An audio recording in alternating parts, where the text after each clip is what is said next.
Alors, je me tourne maintenant vers Amina, qui est de nos ambassadrices la plus. Alors, on a Amy, on a vu hein, le témoignage d'Amy. Amina, on a avec elle aussi un autre exemple d'engagement qui est voilà, engagée en Guinée dans ce qu'elle fait avec la fondation. Mais Amina a aussi maintenant un rôle au niveau du patronat guinéen, puisqu'elle est vice-présidente depuis peu en charge des sujets de RSE et de développement durable. Je pourrais parler encore d'Amina pendant des heures, mais comme on est pris par le temps, Amina, je vais te laisser tout d'abord te dire un mot déjà des actions que tu as menées, en fait, des actions qui ont été menées sous ton leadership en Guinée, des actions de lutte contre le palu, puisqu'il y a eu une campagne qui a été lancée de distribution de moustiquaires, de cap palu, dans des régions. Tu peux déjà nous en dire un mot sur le bilan qui a été fait de cette campagne et comment vous prévoyez de la poursuivre cette année, déjà. Merci Eric, merci. Je suis plus que ravie d'être là et pouvoir raconter la Fondation, raconter à travers, j'espère, avec beaucoup d'émotion, la Fondation Orange Guinée, ce que nous faisons par ici. Et c'est vrai qu'on a on a initié une campagne de distribution de moustiquaires dans le cadre justement de la mobilisation contre le paludisme. Et en même temps, nous avons également lancé cette fameuse enquête pour mieux comprendre et savoir un peu quel était le niveau de connaissance du paludisme de nos populations, plus précisément de nos internautes. Déjà sur la campagne de distribution qui a été initiée donc et mise en œuvre en collaboration avec le Programme national de lutte contre le paludisme, on a été vraiment dans une zone, c'était Farana, pour mettre à disposition ces moustiquaires auprès donc, des femmes et des enfants, des femmes enceintes en particulier, celles identifiées justement par le programme. Et en parallèle, les enseignements aussi donc sur l'enquête nous ont permis de confirmer ce qu'on a pu constater sur le terrain, ce problème souligné par Amy tout à l'heure, l'accessibilité. Mm. Globalement, on est conscient, oui, qu'il faut se protéger. On est conscient que le paludisme tue. On sait qu'il faut dormir sous une moustiquaire, mais en même temps, on n'achète pas la moustiquaire. Mm. Pourquoi? On ne la change pas. Donc, ce problème d'accessibilité-là, qui est un vrai souci. Le deuxième point qui a été levé également, l'enseignement qu'on en a tiré, c'est la nécessité absolue, et là aussi, ça a été souligné par Hélène et Émile tout à l'heure, de continuer la pédagogie, la sensibilisation au niveau des communautés, pas seulement sur les réseaux comme nous le faisons de manière continue. Nous, depuis, on ne cesse de marteler et rappeler les bons gestes, mais systématiquement sur le terrain, dans les communautés, lorsque nous déployons des programmes, nous avons compris qu'il faut absolument parler du paludisme, de comment le prévenir. Comment le prévenir? Avoir adopté les bons gestes justement pour, lorsqu'on pense, on suspecte un palu, ou en tout cas qu'on a de la fièvre, et derrière, bien sûr, comment le soigner, donc au niveau des centres de santé. Donc c'est véritablement ce qu'on a pu en tirer donc, de cette première initiative sur le terrain, de l'enquête également, mais aussi des enseignements que nous partage aussi le programme avec lequel on travaille la main dans la main pour aller beaucoup plus loin et pouvoir également, du fait donc de mes casquettes, on va dire ça comme ça, pouvoir mobiliser d'autres sur ce sujet-là. Et donc, on n'est plus sur zéro palu, je m'engage, mais effectivement, passons à l'action. Donc Donc ça, voilà. c'est clair, c'est clair. Et puis surtout, vous allez poursuivre cette année encore cette campagne parce que ce qui est important, on l'a dit aussi, c'est qu'on n'est pas dans des logiques de one shot. Il y a un Non. engagement qui se fait sur la durée. Et cette année, vous avez prévu de poursuivre cette campagne qu'on va suivre, bien sûr, avec beaucoup d'intérêt. Et peut-être, tu l'as dit, Amina, rappeler que toutes ces actions profitent au programme, puisque c'est fait en partenariat avec le programme national de lutte contre le paludisme, toutes les données qui remontent de l'enquête, je pense que ça sert aussi toute la stratégie de communication, j'imagine, du programme pour réorienter aussi une partie peut-être des messages en direction des populations. Par ailleurs, vous avez en dehors c'est pour ça que je voulais te donner la parole aujourd'hui pour montrer aussi sur les différents projets sur lesquels vous travaillez en dehors du palu, puisqu'on a dit on a une approche à 360 degrés de la santé. Quand on parle de ces sujets-là, on parle aussi de populations vulnérables. Et la Fondation soutient un autre projet qui est la construction d'un centre de dialyse, premier du genre en Guinée. Est-ce que tu peux nous en dire un mot aussi de ce projet, de son état d'avancement?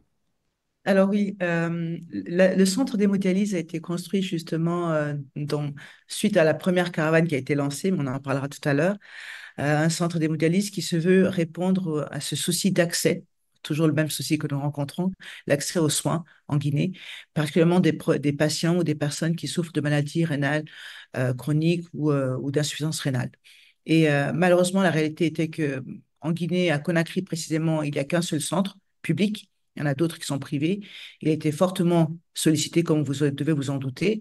Et donc, nous avons subventionné la construction d'un centre d'hémodialyse entièrement équipé qui aujourd'hui est prêt. Ça y est, les tests sont concluants. On n'attend plus que, comme on aime le dire, que Mm. les autorités viennent effectivement pour l'ouvrir et officiellement le rendre ouvert, donc accessible aux patients. Il se veut désengorger vraiment le seul centre disponible à Conakry, en Guinée. Il est à souligner quand même que depuis, le gouvernement a décidé de construire d'autres centres d'hémodialyse à l'intérieur du pays. Donc, on espère comme ça pouvoir ne plus avoir à recevoir les patients du fin fond de la Guinée, parce que la Guinée, c'est plus de Ouais, 140 000 kilomètres carrés quand même. mm, mm, Les patients étaient obligés de quitter l'intérieur du pays pour venir se soigner à Conakry. Donc, on a aujourd'hui ce centre qui va être donc très prochainement ouvert au public. Mais pour nous, c'est comme comme tu l'as si bien souligné, hein, c'est un dispositif qui se complète. On était sur la caravane santé, mm. troisième âge. On a pu penser, voir donc tout ce qui est maladie rénale, et donc venir avec le centre d'hémodialyse, c'est une nouvelle brique que l'on vient poser. Donc, Absolument. dans nos actions à l'endroit des populations. Et sans oublier le palu, qui est aussi un autre enjeu de santé publique. Donc, vraiment, vous avez une approche, c'est ce qu'on trouve très intéressant, assez, très intégrée et très, très large de la santé. Et puis, tu l'as évoqué, Amina, il y a la caravane santé. Donc, il y a déjà eu 3 éditions.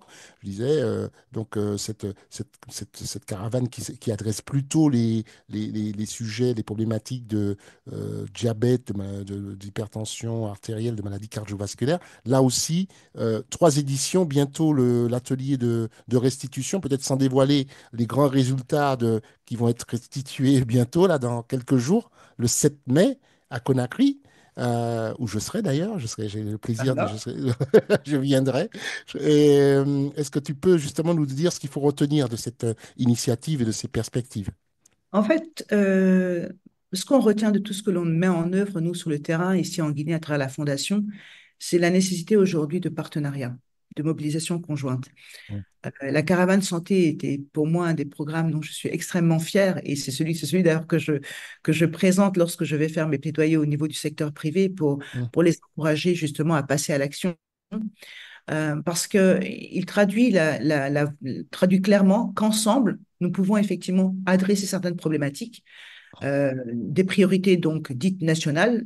mm, Là, on parle du diabète, on parle de l'hypertension, on parle des maladies rénales, on parle du paludisme, mais c'est ensemble qu'on peut y arriver. Et la caravane santé troisième âge est le parfait exemple de la collaboration possible, donc de ce qu'on appelle le partenariat public-privé. Aujourd'hui, cette caravane est un exemple, est une référence, même pour le ministère de la Santé mm, avec lequel nous sommes en partenariat.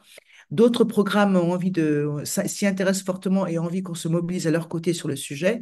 Ce qu'on a appris, c'est que les chiffres sont édifiants. mm, L'accès revient toujours, l'accès aux soins, l'accès aux médicaments, le problème aussi d'infrastructure, mais aussi de formation. mm, La cartographie sanitaire aujourd'hui, on voit en termes d'infra que malheureusement, les structures ne sont pas toutes décentralisées, les services ne sont pas décentralisés comme cela se devrait. Donc, on a besoin clairement de voir d'autres acteurs se mobiliser à nos côtés. Et c'est aussi l'objectif de ce plaidoyer, de cet atelier-là. Montrer l'impact, le nombre de personnes qui ont été touchées. Ce n'est pas un secret, la dernière caravane mm, on a été, je crois, un peu plus de 13 000, mm, c'est de mémoire.